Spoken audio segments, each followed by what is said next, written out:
jeudi soir, 2 février, auditorium de Salon de Provence. La ville est calme, le temps est froid, mais pendant la prochaine heure, le public sera plongé dans une région très chaude du globe. En Palestine, là où se déroule le film Contrôle-Alt-Supr de la réalisatrice Elsa Bloch. Un film qui donne la parole à des familles palestiniennes et israéliennes sur leur lutte pour mener une vie normale malgré l'occupation. On en entend beaucoup parler de la Palestine et j'avais envie de savoir par moi-même de quoi il s'agit, quoi, comment... Je m'attendais à trouver beaucoup de violence, beaucoup d'ombre, et en fait j'ai trouvé beaucoup de lumière, beaucoup de paix, beaucoup de douleur aussi, vraiment, quoi, et d'injustice, mais et puis beaucoup de systèmes de contrôle terribles, le mur et tout ça, c'est un cauchemar, quoi, et qui vivent au quotidien pour beaucoup d'entre eux.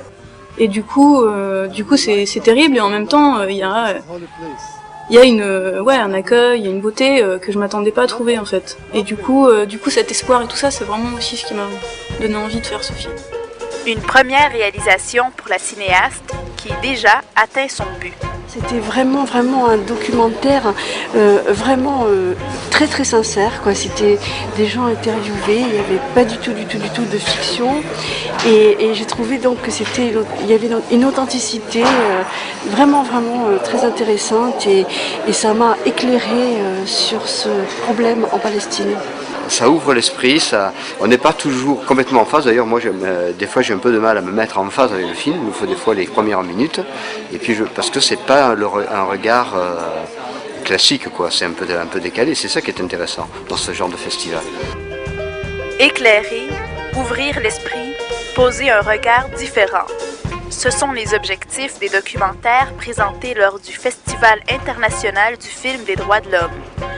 Un festival qui se déroule dans 10 villes de France.